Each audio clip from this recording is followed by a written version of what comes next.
Bismillah, Assalamualaikum warahmatullahi wabarakatuh. Salam sejahtera untuk kita semua. Adik-adikku sekalian, saya Andi Sudimas Sulaiman, Gubernur Sulawesi Selatan, mengucapkan selamat datang dalam program Smart School Dinas Pendidikan Provinsi Sulawesi Selatan. Hari ini adik-adik sekalian akan mengikuti pembelajaran hybrid dalam program Smart School. Aplikasi Smart School adalah sebuah pendekatan dengan tetap mengedepankan sebuah pendidikan dengan digital approaching, untuk kemudian mengedepankan kualitas dan mutu pendidikan yang diterima siswa secara seragam di seluruh wilayah Sulawesi Selatan, termasuk di pelosok-pelosok. Program ini bukan hanya memberikan kepada adik-adik sekalian pengalaman belajar yang baru, namun juga memberikan fasilitas kebutuhan dengan fitur bermanfaat seperti rekaman video pembelajaran yang dapat diulang, trik-trik penyelesaian soal, ujian-ujian, serta sarana konsultasi pembelajaran dari guru-guru terbaik di Sulawesi Selatan. Sering-sering mengakses aplikasi Smart School melalui gawai yang adik-adik sekalian miliki di setiap kesempatan yang dimiliki.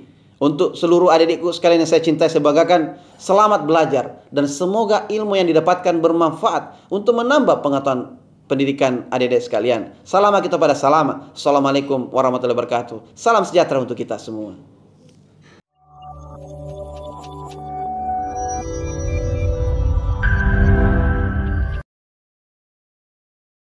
Assalamualaikum warahmatullahi wabarakatuh. Salam Smart School, generasi Smart School berkarakter cerdas Ki. Baik anak-anakku sekalian, pagi ini kita berjumpa lagi dalam mata pelajaran pendidikan jasmani, olahraga dan kesehatan selama 45 menit ke depan bersama saya Andi Mulawarman AM.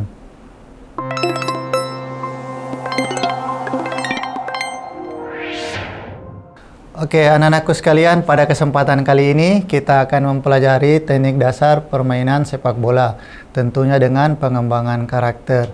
Nah, anak-anakku sekalian, sebelum mulai kegiatan kali ini, marilah kita berdoa kepada Allah Subhanahu wa Ta'ala.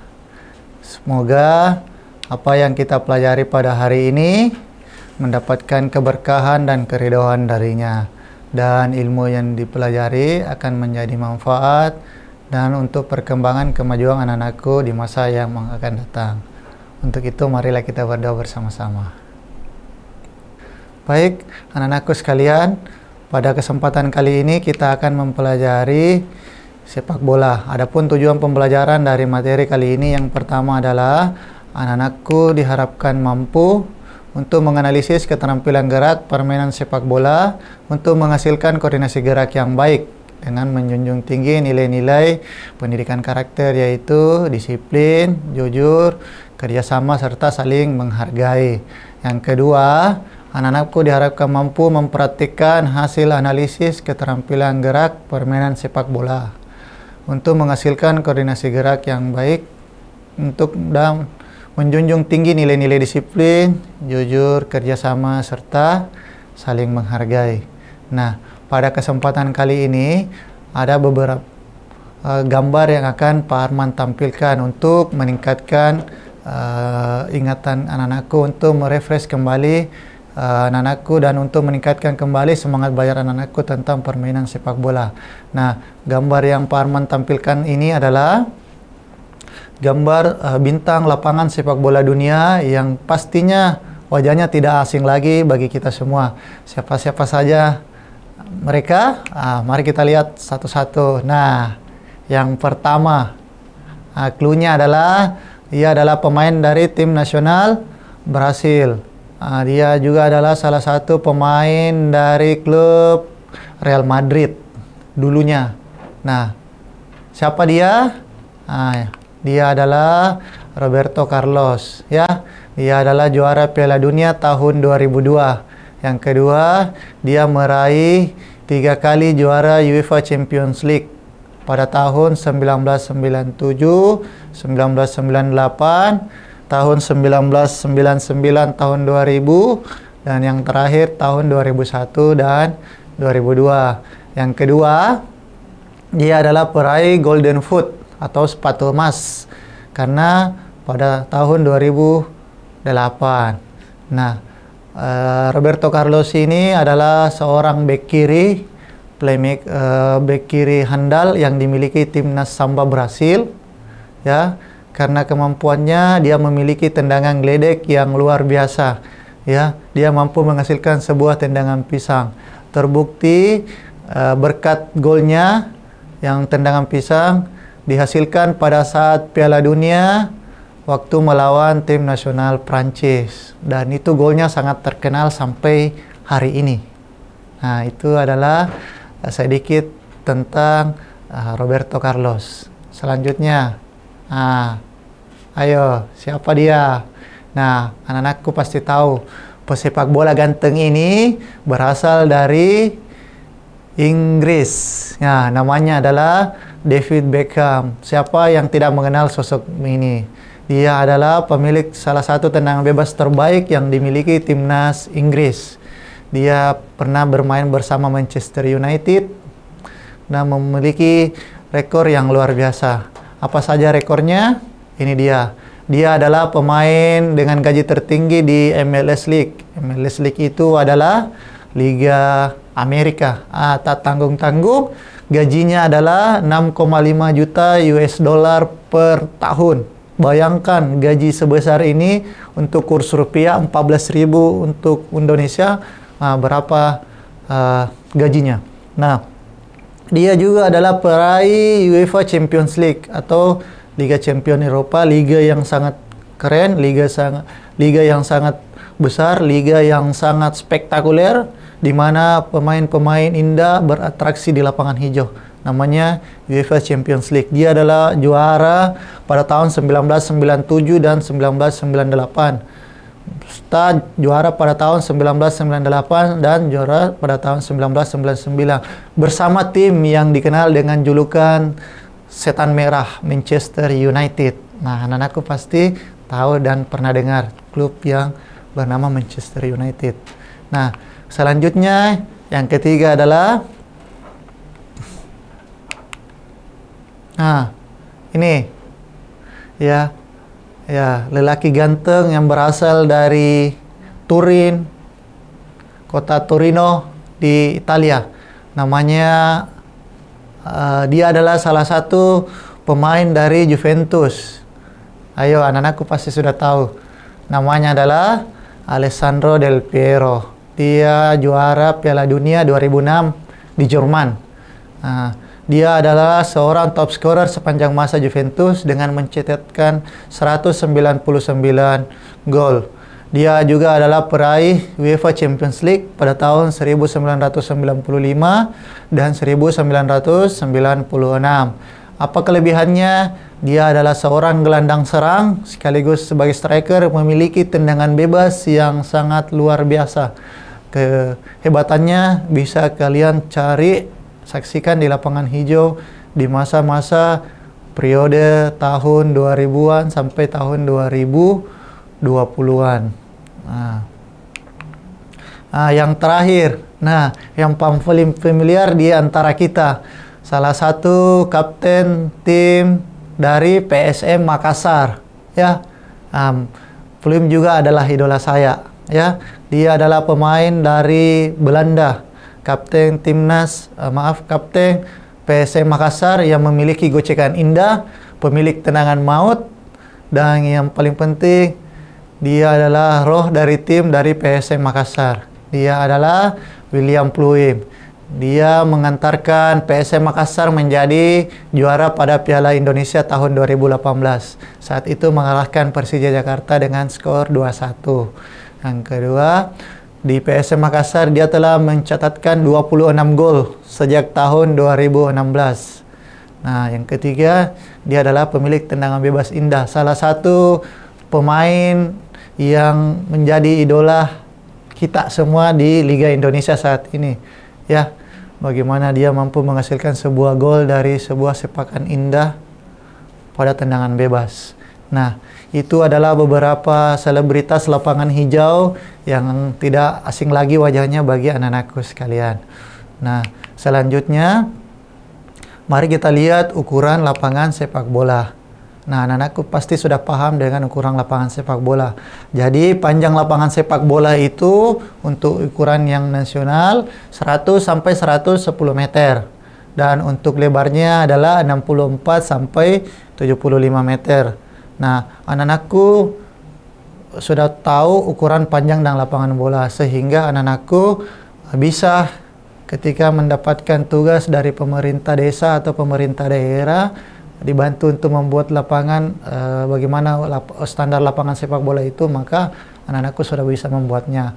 Nah, untuk tinggi gawang sendiri, tingginya adalah 2,44 meter, sementara lebarnya adalah 7,32 meter. Nah, daerah gawang adalah daerah berbentuk kotak di dalam ini, itu panjangnya 5,5 meter, ya, dan lebarnya adalah 20,16 meter. Nah, untuk daerah kotak 16 disebut dengan kotak 16 karena jaraknya 16,5 meter. Ini kotak yang ini, ya, itu 16,5 meter. Sedangkan untuk lebarnya adalah 40,32 meter. Menghitung dari sini ke sini, itu adalah lebarnya. Nah, untuk tinggi untuk daerah sudut ini, itu jaraknya adalah, diameternya adalah 1 meter, ya. Jadi 4 titik sudut itu memiliki daerah untuk melakukan tendangan sudut, itu jaraknya 1 meter, dan tinggi tiang bendera sudut itu 1,5 meter. Ini adalah titik penalti atau titik 11 pas. Disebut titik 11 pas karena jaraknya 11 meter, ya. Jadi titik penalti itu 11 meter dari sini ke sini. Nah, untuk daerah yang ini itu adalah daerah penalti. Jadi setiap orang yang akan melakukan tendangan penalti harus berada di dalam daerah ini, dan pemain lain yang tidak melakukan penalti harus berada di daerah ini. Nah, yang terakhir adalah diameter garis tengah. Diameter garis tengah itu adalah 9,15 meter, sama dengan jarak ketika akan melakukan sebuah tendangan bebas. Nah, jaraknya harus berjarak 9,5 meter antara bola dan pemain yang melakukan pagar. Oke. Nah, selanjutnya kita akan melihat teknik dasar bermain sepak bola. Pada kesempatan kali ini, Pak Arman akan menginformasikan 5 teknik dasar dalam bermain sepak bola. Apa-apa saja itu? Yang pertama adalah teknik menggiring bola. Teknik menggiring bola biasa juga disebut dengan dribbling. Yang kedua adalah teknik mengumpan bola atau passing. Yang ketiga adalah teknik menahan bola atau controlling. Yang keempat adalah teknik menendang bola atau shooting. Yang terakhir adalah teknik lemparan ke dalam atau throwing. Nah, mari kita lihat secara detail kelima teknik dasar sepak bola ini. Oke, menggiring bola. Apa sih menggiring bola itu? Menggiring bola adalah suatu upaya mendorong bola secara terputus-putus menggunakan posisi bola berada tidak jauh dari kaki. Artinya bola dalam penguasaan.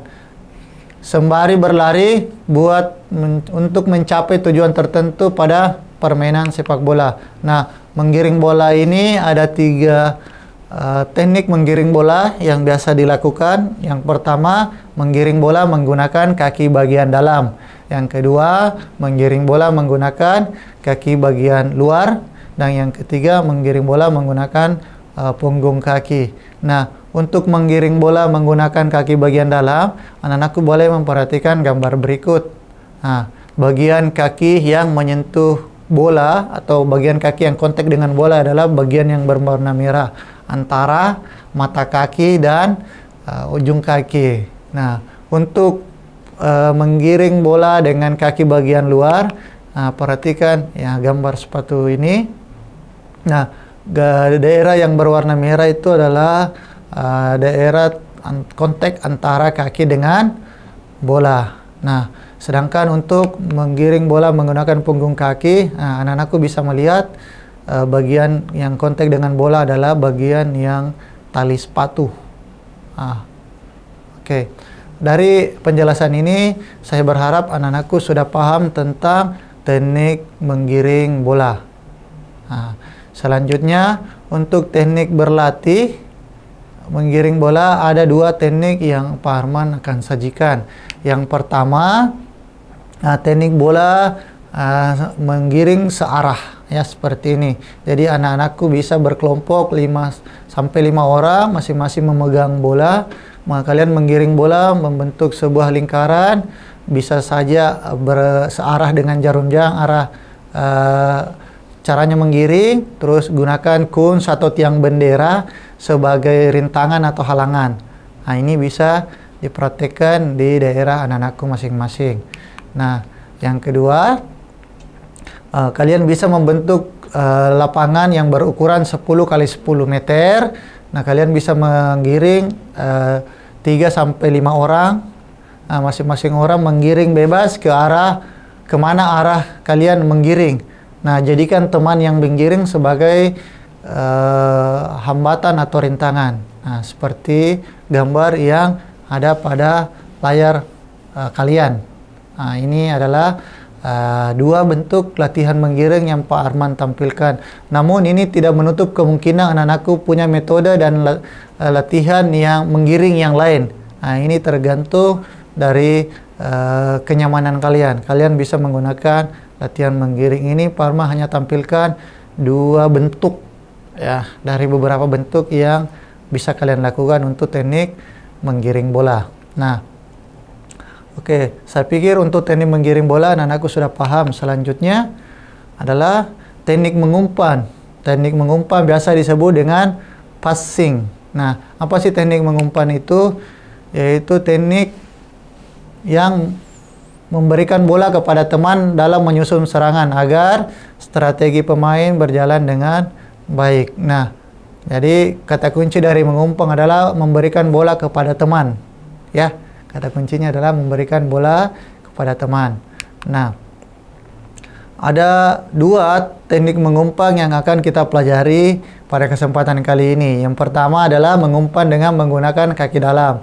Nah, biasanya mengumpan dengan menggunakan kaki dalam ini itu digunakan untuk memberikan bola jarak dekat kepada teman atau dari satu pemain ke pemain lainnya.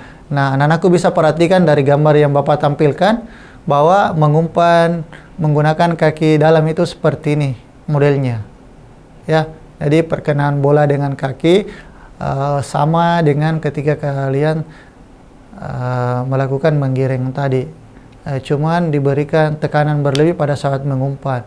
Nah, biasanya dalam mengumpan kaki bagian dalam biasanya bola yang diberikan adalah datar, ya, datar menyusur tanah, bolanya tidak melayang.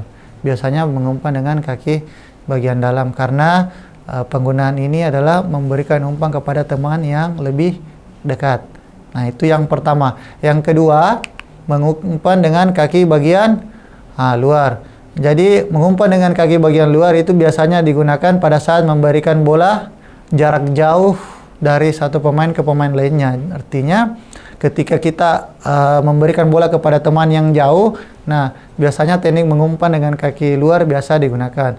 Nah, untuk mengumpan dengan kaki luar itu seperti ini tekniknya. Impact bola dengan kaki ini seperti ini, ya. Nah, saya pikir cukup untuk penjelasan ini. Kita lanjut untuk gambarnya seperti ini. Jadi anak-anakku bisa memperhatikan bagaimana posisi badan pada saat kita mengumpan dengan kaki bagian luar. Nah, ketika kaki tumpunya bertumpu, maka kaki yang melakukan tendangan seperti ini. Bagaimana kalian bisa melihat posisi badan, bagaimana kalian melihat pandangan kepala, bagaimana kalian melihat pergerakan tangan. Nah, seperti ini, ya. Bisa kalian lihat pada layar yang Bapak tampilkan. Nah, selanjutnya, bagaimana sih latihan mengumpan yang bisa kalian lakukan di sekolah kalian? Nah, untuk latihan mengumpan ini ada dua latihan mengumpan yang akan Pak Arman sajikan. Yang pertama yaitu mengumpan dengan berpasangan. Nah, untuk anak-anakku yang kategori pemula bisa melakukan ini dengan jarak 2 sampai 5 meter. Nah, itu untuk kategori pemula. Jadi belajar.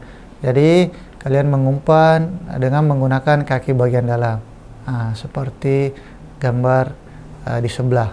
Nah, yang kedua, bisa kalian secara berkelompok. Jadi satu kelompok itu 4 orang menggunakan satu bola. Jadi mengumpannya bisa arah bolanya bisa searah jarum jam, bisa berlawanan arah jarum jam, ataupun bisa silang. Ya, jadi ke depan, ke kiri dan lurus bisa. Ini adalah dua bentuk latihan mengumpan yang bisa kalian lakukan di sekolah. Nah, kalian pun bisa menggunakan latihan mengumpan yang lain. Siapa tahu Bapak Ibu guru di sekolah punya metode latihan mengumpan yang bisa kalian praktikkan. Ini hanya menjadi alternatif latihan mengumpan yang bisa kalian lakukan untuk meningkatkan kemampuan kalian dalam bermain sepak bola. Nah, selanjutnya menghentikan bola atau controlling. Nah,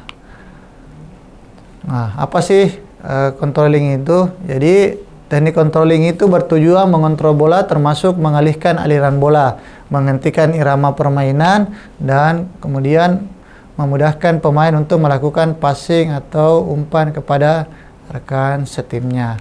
Nah, untuk controlling ini ada 5 teknik yang akan kita pelajari untuk controlling. Yang pertama, menghentikan bola dengan menggunakan telapak kaki. Yang kedua, menghentikan bola dengan paha. Yang ketiga, menghentikan bola dengan dada. Yang keempat, menghentikan bola dengan punggung kaki. Dan yang terakhir, tentunya menghentikan bola dengan kaki bagian dalam. Nah, seperti apa teknik pelaksanaannya? Mari kita perhatikan gambar berikut.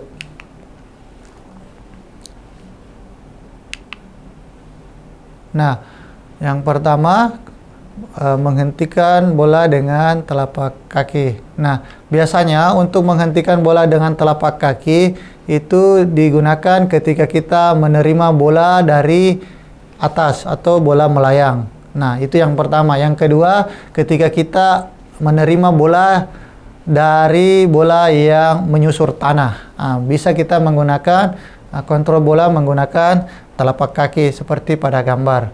Nah, yang kedua, menghentikan bola dengan kaki dalam. Nah, untuk teknik ini anak-anakku bisa gunakan ketika Anda menerima bola lambung yang tidak terlalu keras dan rendah. Nah, ketika misalnya bolanya setinggi ini, kalian bisa menggunakan teknik kontrol bola dengan bagian dalam.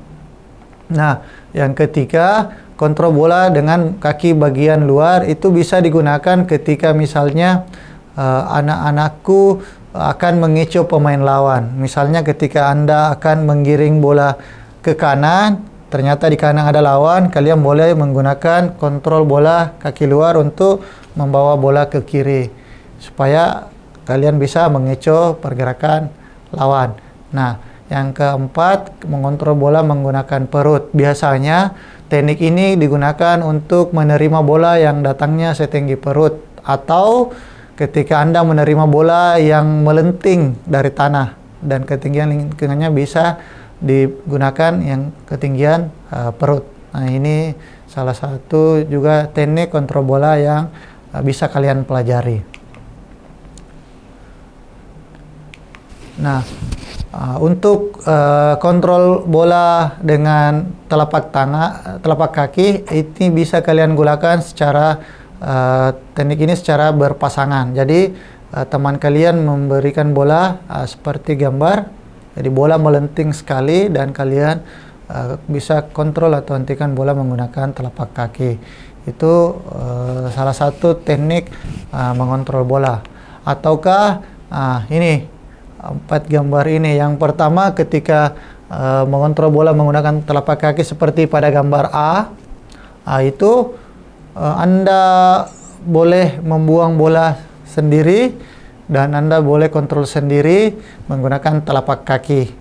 Ya, misalnya Anda lempar bolanya, boleh di kontrol sendiri. Itu untuk gambar A. Untuk gambar B, itu menggunakan punggung kaki. Jadi ketika Anda melempar bolanya naik, kalian kira-kira misalnya setinggi 1 meter atau sesuai dengan kemampuan kalian, kalian boleh mengontrol bola menggunakan ujung punggung kaki. Yang ketiga, kalian boleh gambar C itu kalian boleh berpasangan dengan teman kalian.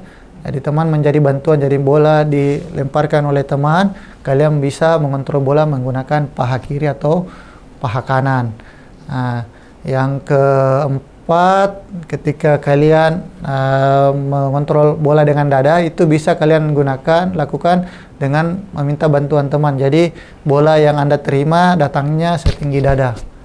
Ini adalah bentuk-bentuk latihan mengontrol bola yang bisa kalian gunakan di tempat kalian masing-masing.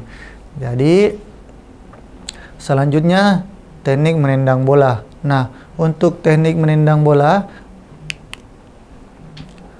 yaitu adalah teknik yang digunakan dalam melakukan tendangan atau tembakan ke bola ke arah sasaran. Sasarannya adalah gawang. Nah, ada beberapa teknik shooting yang harus kalian pahami dengan baik. Nah, kenapa ini penting? Karena salah satu tujuan permainan sepak bola adalah menciptakan gol sebanyak mungkin ke gawang lawan dan menghindari agar gawang sendiri kebobolan gol. Itu adalah tujuan dari permainan sepak bola. Jadi teknik shooting itu adalah salah satu teknik yang sangat penting dalam bermain sepak bola, karena kalian dengan shooting yang baik kalian akan menciptakan gol, dan dengan gol yang banyak kalian bisa memenangkan sebuah pertandingan. Nah, untuk shooting ada beberapa teknik yang akan kita gunakan. Yang pertama, teknik menendang bola menggunakan kaki luar. Nah, kelebihan dari pemain Roberto Carlos seperti slide yang Pak Harman jelaskan sebelumnya itu, dia memiliki kemampuan menggunakan kaki bagian luarnya dengan sangat baik, sehingga dengan kaki bagian luar bisa memberikan efek melengkung kepada bola yang ditendang. Nah, ini biasa dilakukan oleh Roberto Carlos, dan gol yang paling fenomenal dari tendangan kaki kiri dari seorang Roberto Carlos adalah ketika melawan timnas Prancis pada Piala Dunia 98. Dia menggunakan kaki kiri bagian luarnya untuk menendang bola ke gawang, dan dengan jarak yang sangat jauh, dengan kekuatan yang sangat luar biasa, akhirnya bola melengkung. Jadi efek dari kaki bagian luar itu bisa membuat arah bola menjadi melengkung. Itu. Oke, yang kedua adalah teknik menendang bola menggunakan kaki bagian dalam. Nah, sama seperti Roberto Carlos, David Beckham juga memiliki kemampuan menendang bola menggunakan kaki dalam dengan sangat baik. Terbukti beberapa gol cantik tercipta dari tendangan David Beckham. Ya, bagaimana kemampuan David Beckham melakukan shooting menggunakan kaki bagian dalam. Dengan efek dan latihan yang luar biasa, dia bisa membuat arah bola menjadi melengkung seperti pisang. Itu ketika dilakukan dengan sangat baik. Namun, teknik menendang bola ini harus dipelajari, harus dilakukan dalam latihan dengan baik-baiknya supaya bisa menghasilkan teknik tinggi yang bisa mengantarkan anakku menjadi pemain-pemain bola yang hebat tentunya. Yang ketiga, untuk teknik menendang bola menggunakan ujung kaki. Nah, teknik ini biasa digunakan oleh pemain-pemain bola dalam ruangan atau pemain futsal. Ya, bagaimana seorang Falcao misalnya, pemain timnas, bisa melakukan teknik ini menggunakan ujung kaki tanpa awalan misalnya, sehingga membuat penjaga gawang atau kiper langsung kaget dan shock dengan aksi-aksi ini. Nah, yang kedua adalah menggunakan punggung kaki. Nah, teknik ini biasa digunakan untuk menendang bola dari jarak jauh. Biasanya teknik ini digunakan oleh pemain-pemain yang memiliki kekuatan kaki yang sangat kuat. Ya, misalnya di Argentina ada pemain Gabriel Batistuta misalnya, ya, memiliki tendangan-tendangan yang sangat luar biasa. Ataukah Ronaldo dalam permainan timnas Brasil misalnya, dia memiliki punggung kaki yang kuat untuk melakukan sebuah shooting yang luar biasa. Nah, adapun untuk latihan dari teknik menendang bola, yang pertama bisa kalian lakukan teknik ini. Jadi kalian bisa menyusun 1 sampai 7 bola di luar kotak penalti untuk melakukan latihan shooting. Kalian boleh gunakan kaki bagian dalam atau kaki bagian luar. Nah, latihan ini biasa dilakukan oleh pemain-pemain yang berposisi sebagai striker atau penyerang. Kenapa? Karena fungsi utama striker adalah mencetak gol ke gawang lawan. Nah, namun tidak menutup kemungkinan pemain-pemain lain pun bisa melakukan latihan ini, ya. Bagaimana penjaga gawang Kolombia memiliki tendangan bebas yang bagus meskipun dia seorang penjaga gawang, ya. Bagaimana penjaga gawang Clifford Uruguay itu mampu melakukan tendangan bebas yang baik meskipun dia adalah seorang penjaga gawang. Jadi melakukan shooting ke gawang, latihan menendang bola itu adalah hal yang mutlak yang harus dimiliki oleh semua pemain. Nah, yang kedua, kalian boleh melakukan tendangan ini. Nah, untuk melakukan tendangan shooting ke gawang ini, salah satu tujuannya adalah untuk mengurangi akurasi tendangan kalian. Nah, seperti ini. Kalian bisa menggunakan kunci atau teman sebagai pagar untuk meningkatkan kemampuan akurasi menendang bola kalian ke gawang. Nah, ini tentunya akan kalian miliki ketika kalian berlatih dengan sangat baik. Nah, seorang David Beckham biasa melakukan ini ketika dia selesai melakukan latihan bersama tim dan pelatihnya. Bahkan dia biasa mencoba tendangan ini dengan menggunakan 50 sampai 100 bola setiap sekali latihan. Jadi tidak bisa dipungkiri mengapa David Beckham memiliki kemampuan menendang bola yang sangat baik, terutama dalam hal tendangan bebas, karena memang latihannya yang sangat luar biasa, ya. Jadi tidak mesti kita heran mengapa David Beckham misalnya memiliki kemampuan tendangan bebas yang sangat luar biasa. Nah, yang terakhir adalah lemparan ke dalam atau biasa disebut dengan throw-in. Nah, apa sih lemparan ke dalam itu? Nah, lemparan ke dalam itu dilakukan ketika terjadi seluruh bagian bola melewati satu garis sisi lapangan. Jadi sisi lapangan itu adalah garis samping. Nah, dilakukan untuk memulai kembali permainan pada titik tempat bola meninggalkan lapangan. Nah, jadi lemparan ke dalam digunakan untuk memulai kembali permainan dalam permainan sepak bola. Nah, bagaimana caranya? Yang pertama, ambillah bola dengan kedua tangan, ya, kedua tangan. Jadi memegang bola dengan kedua tangan. Nah, bukan dengan satu tangan, ya, bukan dengan begini baru melempar. Itu salah. Jadi mengambil bola dengan kedua tangan. Yang kedua, arahkan kaki menghadap ke lapangan dengan ujung jari kaki berada di pinggir garis lapangan. Nah, ketika misalnya ini adalah garis lapangan, ya kalian bisa melakukan seperti ini, ya. Nah, seperti itu. Nah, selanjutnya awali dari belakang kepala, bawa bola ke atas dan melewati kepala. Nah, seperti ini. Bolanya misalnya ini, Pak Arman begini ke belakang dan seperti ini. Nah, ya, lepaskan bola dengan jentikan pergelangan tangan. Jadi melentikan yang dimaksud itu adalah menghentakkan, ya, yang seperti ini. Nah, itu yang dimaksud dengan menghentakkan. Yang kelima adalah berlari ke lapangan untuk kembali bermain, tetapi tidak boleh menyentuh bola sebelum disentuh oleh pemain lain. Nah, untuk lebih jelasnya anak-anakku bisa memperhatikan gambar berikut.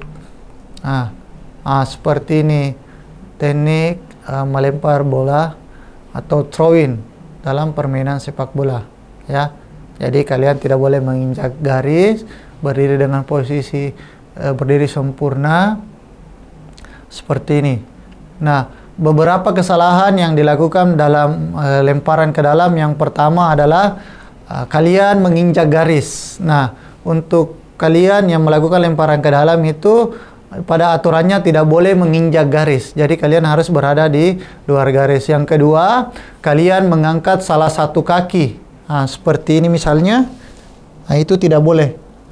Nah, yang ketiga, kalian melompat ya, melompat pada saat melakukan lemparan ke dalam. Itu juga tidak diperbolehkan atau salah. Nah, untuk lemparan ke dalam, berapa jarak minimal bola yang dilemparkan kepada teman sehingga permainan bisa dilanjutkan, itu dalam law of the game itu berjarak minimal 2 meter dari teman. Nah, itu bisa melanjutkan permainan. Kalau kurang dari 2 meter, lemparannya diganti oleh lawan. Nah, seperti itu. Nah, ini juga tampak lemparan ke dalam dari depan, belakang, dan dari samping. Nah, seperti ini. Ya, jadi kedua kaki menyentuh tanah, bola diawali di belakang kepala dan diintikkan ke depan. Nah, seperti ini. Ya, jadi untuk lemparan ke dalam, saya juga sebagai seorang wasit biasa melihat lemparan ke dalam itu menggunakan lutut sebagai tumpuan. Nah, itu tidak boleh. Kenapa? Karena lemparan ke dalam itu harus dilakukan dengan kedua kaki menyentuh tanah, bukan lutut. Jadi, ya, kata kuncinya adalah kedua kaki menyentuh tanah. Nah, seperti ini. Ya, dilakukan bolanya di belakang kepala, alien berdiri di belakang, di luar garis, dan melakukan lemparan seperti ini.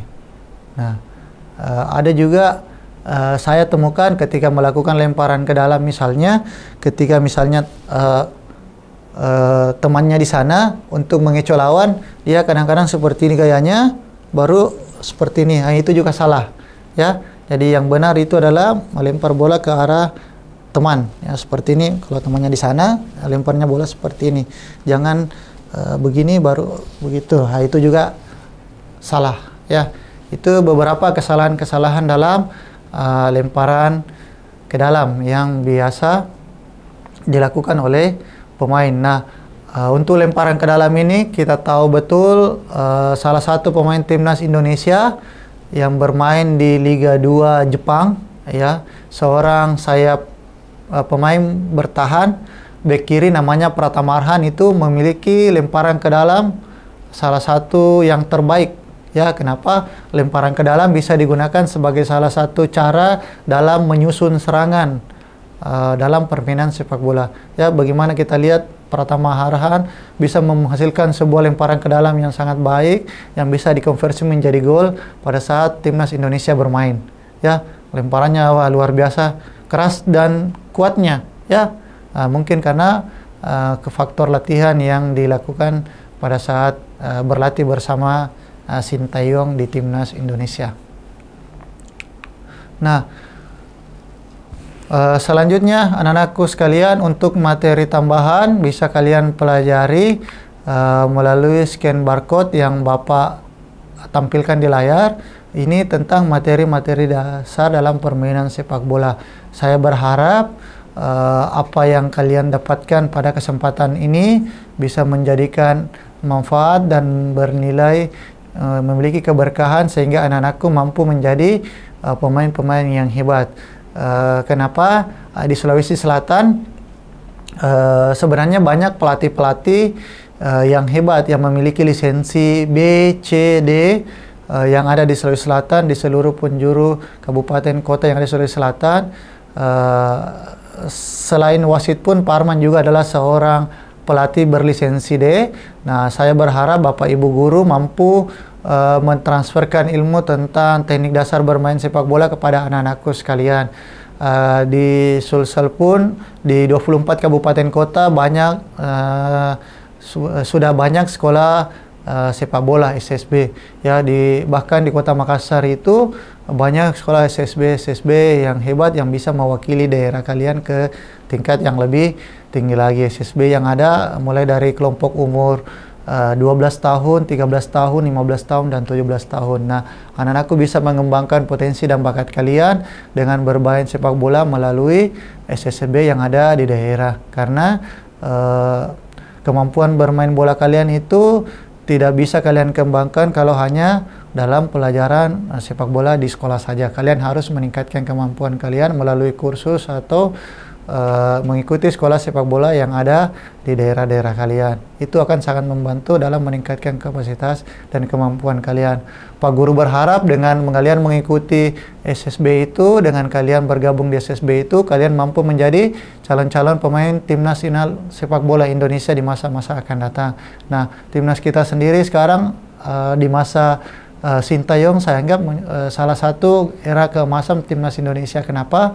Yang pertama, timnas Indonesia sudah lolos di Piala Dunia umur 20. Dan itu adalah suatu prestasi yang sangat buah dan luar biasa. Dimana ketika ada gelaran Piala Dunia, kita hanya selalu bermimpi kapan ya Indonesia bisa menjadi peserta dari Piala Dunia itu sendiri. Yang kedua, kemarin kita lihat timnas umur 23 Indonesia lolos di Piala Asia lagi. Nah, itu menandakan bahwa kemampuan dan potensi-potensi siswa dan anak-anak Indonesia itu sebenarnya sangat luar biasa. Tinggal bagaimana kita mau berlatih, mau bekerja dan berusaha supaya apa yang kita dapatkan dari pelajaran ini akan menjadi nilai tambah tersendiri untuk kita. Saya berharap, saya yakin bahwa olahraga, terutama sepak bola, menjadi salah satu cara mengangkat harkat dan martabat bangsa Indonesia. Kita lihat sendiri bagaimana ketika timnas Indonesia berlaga di event atau FIFA Matchday, selalu lagu Indonesia Raya dikumandangkan. Itu menjadi suatu kebanggaan tersendiri bagi kita. Nah, selanjutnya, ketika misalnya anak-anakku memiliki pertanyaan, kalian bisa langsung sampaikan melalui email di andi.arman.im@gmail.com. Nah, semua pertanyaan-pertanyaannya insya Allah akan Pak Arman jawab secara langsung. Nah, terima kasih anak-anakku atas kesempatan hari ini.